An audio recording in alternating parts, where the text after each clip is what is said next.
सभी को जय हिंद। मैं नितिन निकोडे स्वागत करता हूँ आप सभी का आपके अपने YouTube channel mission NCC the way of success में। तो आप में से बहुत सारे कैडेट्स है जो 16 फरवरी 2025 को जो है आप सी सर्टिफिकेट का एग्जाम देने वाले हो। तो आप सभी के लिए एक रिटर्न टेस्ट लेकर आया हूँ स्पेशलाइज्ड सब्जेक्ट के ऊपर। तो ये सिर्फ जो है वो आर्मी विंग वाले कैडेट्स के लिए है और टाइमिंग होगा बच्चों 1 घंटे का और टोटल मार्क जो है वो होंगे 110 नंबर। ओके, तो आपको एक बात पता होना चाहिए, आपका जो सी सर्टिफिकेट का पेपर है उसको दो सब्जेक्ट में बांटा गया है।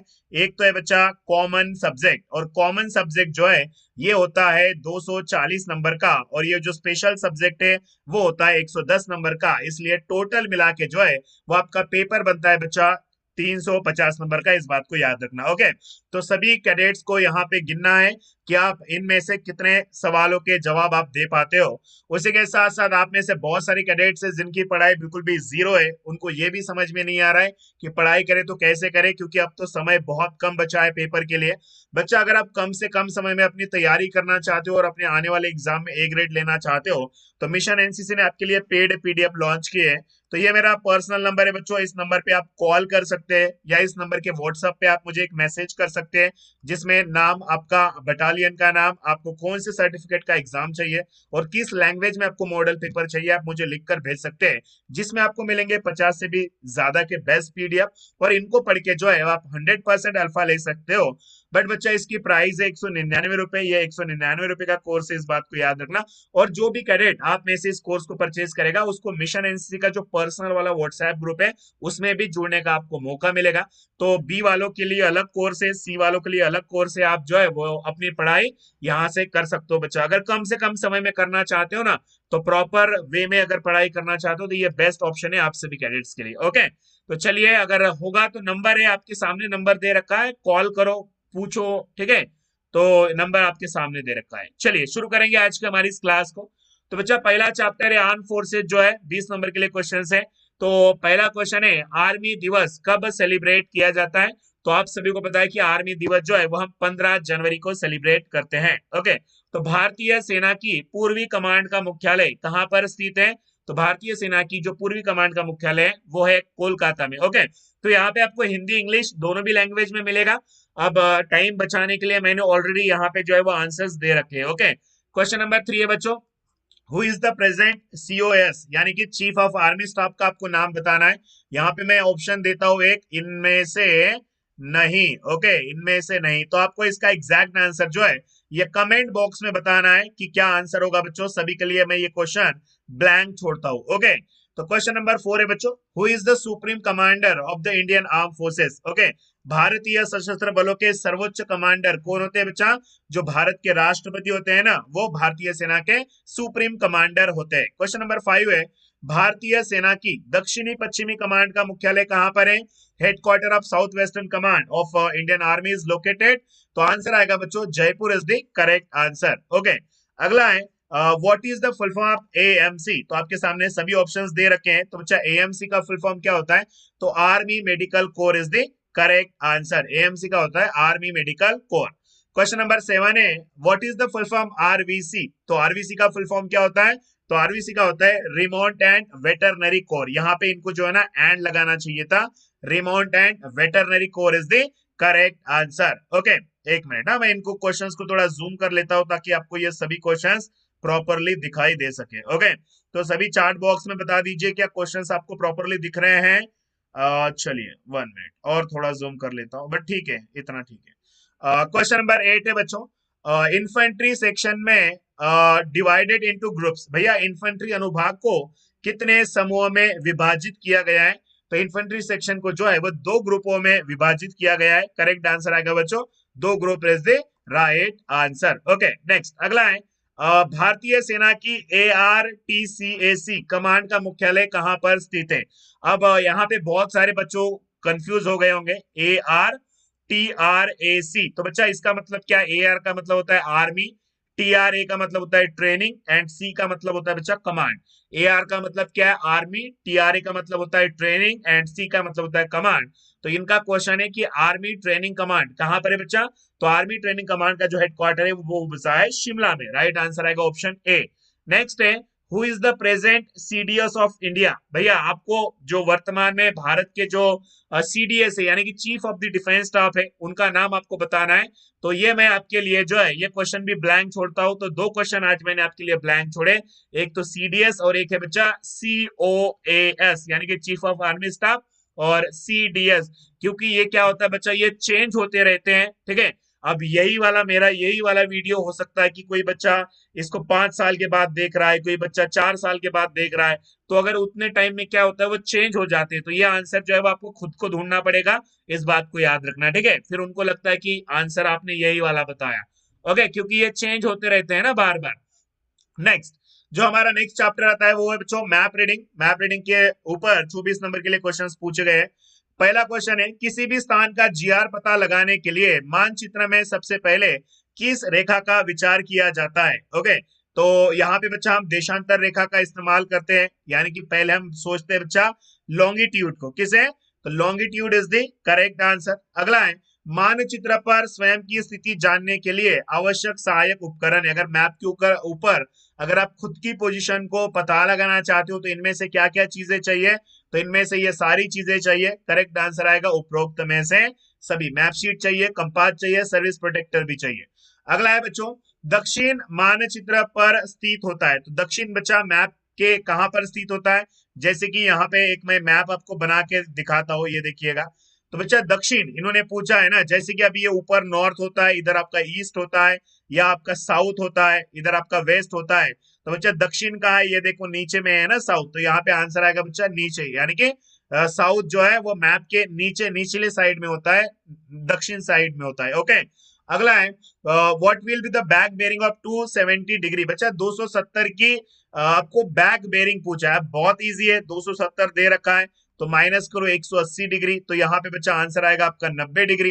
तो ऑप्शन ए आएगा यहाँ पे करेक्ट आंसर। ओके, अगला है, प्रिज्मेटिक कंपास की सहायता से हम उत्तर दिशा ज्ञात कर सकते हैं। तो प्रिज्मेटिक कंपास के द्वारा जो है हम मैग्नेटिक नॉर्थ को जो है बच्चा ज्ञात कर सकते हैं, चुंबकीय उत्तर को हम ज्ञात कर सकते हैं। क्वेश्चन नंबर 16 है, सर्विस प्रोटेक्टर की लंबाई और चौड़ाई कितनी होती है। तो भैया 6/6/2 inch is the right answer. Okay, service protector की लंबाई होती है बच्चा 6 इंच, चौड़ाई होती है 2 inch. Okay, next question number 17 है, कंपास की सहायता से कितना डिग्री पढ़ा जा सकता है। तो कंपास के माध्यम से जो है हम 0 से लेकर 360 डिग्री तक पढ़ सकते हैं। ऑप्शन बी आएगा यहाँ पे करेक्ट आंसर। एक मानचित्र को सेट करने के लिए एक मानचित्र को कंपास की जीप के निशान और अंगूठे की अंगूठी के साथ मिलान किया जाना चाहिए। तो बच्चा यहाँ पे आंसर आएगा देशांतर रेखा के साथ मिलान किया जाना चाहिए, लॉन्गिट्यूड के साथ मिलान किया जाना चाहिए। नेक्स्ट बच्चों, बेयरिंग कितने प्रकार की होती है। तो एक्चुअल में यहाँ पे ये थोड़ा सा गलत हो गया इनका। तो बेयरिंग बच्चा 3 प्रकार की होती है, तो ऑप्शन यहाँ पे 3 होगा सही वाला आंसर, याद रखना सभी। True bearing, grid bearing and magnetic bearing. अब इन्होंने हो सकता है forward bearing and back bearing के बारे में सोचा है, बट ये तो गलत होना चाहिए, यहाँ पे 3 आना चाहिए बच्चा इसका सही आंसर। नेक्स्ट, अगला है, what is the complete name of compass. Compass का पूरा नाम क्या होता है बच्चा। तो कंपास का पूरा नाम होता है liquid prismatic compass mark 3A। इसके आगे इनको क्या लगाना चाहिए, service, service liquid prismatic compass mark 3A, इस तरीके से कंपास का पूरा नाम होता है। अगला क्वेश्चन है, सर्विस प्रोटेक्टर की सहायता से 290 डिग्री की ग्रिड बेरिंग का पता लगाने के बाद सर्विस प्रोटेक्टर की स्थिति पर होनी चाहिए। तो कहां पे होनी चाहिए बच्चा, तो लेफ्ट साइड में होनी चाहिए, बाएं साइड में होनी चाहिए। अगला है, मानचित्र पर वन को रंग से दर्शाया जाता है। तो मैप में जो फॉरेस्ट है उसको हम जो है वो ग्रीन कलर से इंडिकेट करते हैं, हरे कलर से इंडिकेट करते हैं। ओके, नेक्स्ट है field craft and battle craft. 24 number के लिए क्वेश्चंस पूछे गए हैं।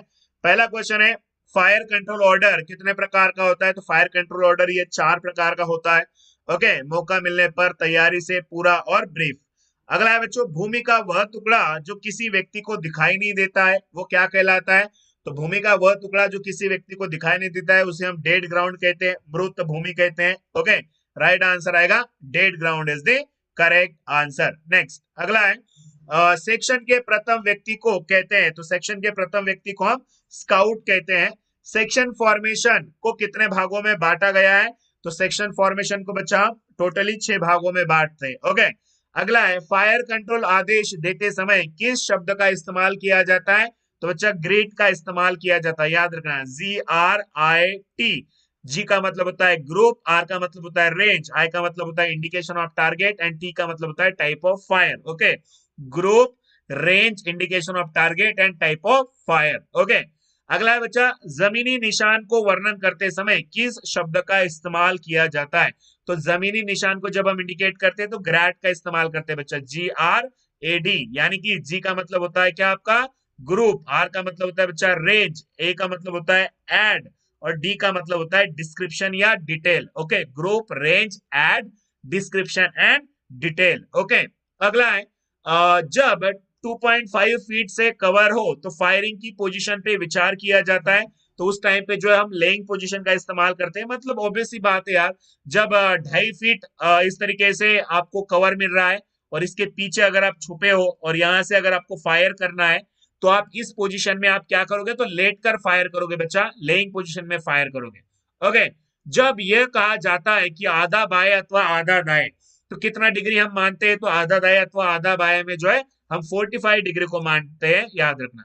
बच्चों, मानचित्र बनाने वाले विज्ञान को क्या कहा जाता है?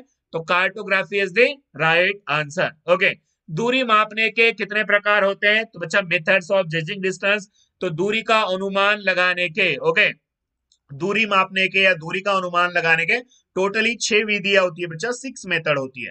ओके, क्वेश्चन नंबर 33 है, दूरी के आधार पर एक मैदान को प्रकार में विभाजित किया जा सकता है। तो दूरी के आधार पर एक मैदान को जो है वो 3 प्रकार में विभाजित किया जाता है, इस बात को याद रखना। ओके, अग्रभूमि, मध्य भूमि एंड दूरी स्थित भूमि। कौन से बच्चा? 3, अग्रभूमि, मध्य भूमि एंड दूरी स्थित भूमि। ओके, इन 3 भागों में हम विभाजित करते हैं, अग्र, मध्य और दूरी स्थित। नेक्स्ट, अगला है क्वेश्चन नंबर 34। ओके, जब दुश्मन हथियार की प्रभावी सीमा से बाहर हो लेकिन दिखाई दे रहा हो तो यह किस प्रकार के फायर ऑर्डर दिया जाता है? तो बच्चा उस टाइम पे जो है हम पूरा फायर ऑर्डर देते हैं। ओके, एक मिनट। ओके, तो उस टाइम पे जो है दुश्मन, ओके, तो यहाँ पे अगर दुश्मन आपको दिखाई दे रहा है लेकिन आपकी जो हथियार है उसकी सीमा से बाहर है, ठीक है, मतलब फॉर एग्जांपल आपके पास एक राइफल है बच्चा, SLR। अब SLR की जो कारगर रेंज है आपको पता है 300 गज है SLR की कारगर रेंज। अब बट आपका दुश्मन भैया 500 गज की दूरी पर है, तो उस टाइम पे आप कौन सा फायर ऑर्डर दोगे? तो तैयारी से फायर ऑर्डर, क्योंकि आप फायर भी करोगे तब भी गोली आपकी लगेगी नहीं, क्योंकि भैया आपका दुश्मन 500 गज की दूरी पर बैठा है। तो उस टाइम पे आपको प्लान करना पड़ेगा बच्चा, तो इसलिए यहाँ पे हम लिखेंगे तैयारी का फायर ऑर्डर। ओके, उसके बाद है infantry weapons and equipment, 16 number के लिए क्वेश्चन है। क्वेश्चन नंबर 35 है, .22 राइफल कितने प्रकार की होती है? तो बच्चा .22 राइफल 3 नहीं है, 2 प्रकार की होती है। ओके, कौन कौन सी? तो एक है बच्चा डिलक्स है और एक है आपका मार्क 4। अगला है .22 मार्क 4 राइफल की मैगजीन में कितने राउंड्स भरे जा सकते हैं? तो बच्चा इसकी कैपेसिटी होती है 10 राउंड्स की। राइट आंसर आएगा हमारा ऑप्शन ए। ओके, एक पैदल सेना के सेक्शन के पास कितने हथियार होते हैं? तो ये सारे के सारे वेपन्स होते हैं इन्फेंट्री सेक्शंस के पास। अगला है .22 राइफल की प्रभावी रेंज कितनी होती है? इफेक्टिव रेंज होती है बच्चा 25 यार्ड। ओके, 25 गज होती है। अगर मीटर में पूछेंगे तो 23 मीटर भी आपको याद रखना है। अगला है .22 राइफल किस देश का बनाया हुआ हथियार है? तो युगोस्लाविया का बनाया हुआ हथियार है। अगला है बच्चों, what is the maximum range of .22 rifle? .22 rifle की जो अधिकतम रेंज है वो है आपका 1550 गज। ओके, 1550 गज यहाँ पे इनको लिखना चाहिए था, 1550 मीटर, तो 1550 लिखना चाहिए, इन्होंने 1500 कर दिया। ओके, एनीवे ठीक है, 1550 याद रखना बच्चों। ओके, 1550। अगला है मजल वेलोसिटी ऑफ .22 राइफल, तो बच्चा 2700 फीट प्रति सेकेंड। ओके, अगला है .22 डिलक्स राइफल की लंबाई कितनी होती है? तो डिलक्स की होती है बच्चा 43 इंच। अगर सेंटीमीटर में बात करेंगे तो 110 सेंटीमीटर। ओके, सेंटीमीटर में अगर पूछेंगे तो 110 सेंटीमीटर याद रखना। ये किसकी है? डिलक्स की। अगर मार्क 4 की पूछा है, ओके, मार्क 4 .22 मार्क 4 की अगर पूछा है तो 45 इंच होगी। ओके, लंबाई, ये भी याद रख लेना साथ में। अगला है मिलिट्री हिस्ट्री, सैन्य इतिहास, 20 नंबर के लिए क्वेश्चंस पूछे। भारत में पहली बार परमाणु बम का परीक्षण कहाँ किया गया? तो पोखरण में किया गया। ओके, भारत और चीन के बीच में युद्ध कौन से वर्ष लड़ा गया? 1962 में लड़ा गया था। 1971 के दौरान में भारत और पाकिस्तान के युद्ध के दौरान सीओएस यानी कि चीफ ऑफ आर्मी स्टाफ कौन थे बच्चा? तो जनरल सैम मानेकशॉ थे, याद रखिए। नेक्स्ट, अगला सवाल आपके सामने, next question is on your screen, वो है what is the full form of NDA? NDA का फुल फॉर्म होता है नेशनल डिफेंस एकेडमी, जो कि है खड़गवासला पुणे में। Okay, where is the Indian military academy located? तो बच्चा आईएमए कहां पर है? तो आईएमए देहरादून में स्थित है, याद रखिए। क्वेश्चन है 48, भारत के वर्तमान में रक्षा मंत्री कौन है? तो भैया वर्तमान में तो अभी राजनाथ सिंह साहब है। अगला है क्वेश्चन नंबर 49, आजादी के बाद भारत के द्वारा कितने युद्ध लड़े गए? तो बच्चा 5 युद्ध लड़े गए हैं, याद रखना। कौन कौन से? तो 1947 टू 48 में बच्चा आपका कश्मीर अभियान हुआ था। ओके, उसके बाद में 1962 में बच्चा भारत चीन हुआ था। ओके, भारत चीन। उसके बाद में बच्चा 1965 में हुआ था भारत पाक हुआ था। ओके, 1971 में हुआ था बच्चा आपका भारत पाक हुआ था। ओके, उसके बाद में 1999 में आपका बच्चा कारगिल हुआ था, कारगिल वॉर, ये भी भारत पाक के बीच में हुआ था। तो ये 5 वॉर लड़े गए थे, याद रखना सभी।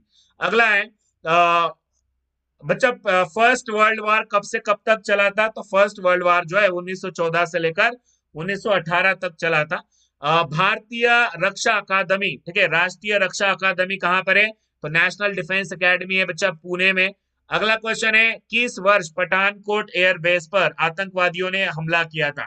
तो राइट आंसर यहाँ पे आएगा बच्चों 2016। और अगला जो है हमारा यहाँ पे चैप्टर शुरू हुआ है वो है आपका कम्युनिकेशन का। तो कम्युनिकेशन में है, नीचे दिए गए संचार माध्यमों से कौन सा संचार का एक नया माध्यम नहीं है? तो आंसर आएगा यहाँ पे टेलीफोन। टेलीफोन बच्चा ये बहुत पुराना है। उसके बाद में एक कमांडिंग ऑफिसर्स के लिए कोड चिन्ह क्या माना जाता है? तो बच्चा टाइगर हम कहते हैं उन्हें। ओके, कोड लैंग्वेज में अगर कमांडिंग ऑफिसर्स को बोलना है तो टाइगर बोलते हैं। ओके, उसके बाद में बच्चों what is the full form of बास? तो ये क्वेश्चन बहुत आईएमपी है बास का। तो बास का फुल फॉर्म होता है बच्चा brevity, accuracy, speed and security. Okay, brevity, accuracy, speed and security. Okay, तो संक्षिप्तता, अचूकता, उसके बाद में गति और सुरक्षा, ये क्या होता है बच्चा? बास का फुल फॉर्म होता है। जिनको नहीं पता है एक बार मैं फिर से बता देता हूँ, BASS। तो बास का होता है बच्चा ब्रेविटी। ब्रेविटी यानी कि क्या है? ओके, ब्रेविटी, एक्यूरेसी मतलब अचूकता। उसके बाद में एस, स्पीड का मतलब गति। ओके, एस का मतलब है सुरक्षा यानी कि आपका सिक्योरिटी। ओके, ब्रेविटी का मतलब क्या होता है? सभी बच्चे यहाँ पे चार्ट बॉक्स में बता देना, ये आपके लिए मैं छोड़ रहा हूं खाली। ओके, चलिए नेक्स्ट, अगला क्वेश्चन यहाँ पे बाकी यहाँ पे जितने भी थे ये सारे पूरे क्वेश्चंस मैंने यहाँ पे सॉल्व कर दिए हैं। बाकी जो है कल वाली क्लास में जो है हम इसका पार्ट 2 डिस्कस करेंगे, यानी कि जो आपका कॉमन सब्जेक्ट है ना बच्चों, कॉमन सब्जेक्ट। तो कॉमन सब्जेक्ट को कल वाली क्लास में सॉल्व करेंगे, उसमें 120 क्वेश्चन होंगे कॉमन में। तो आई होप कि आपको आज का वीडियो अच्छा लगा है। तो वीडियो अच्छा लगा हो तो लाइक कर दीजिए सभी बच्चे।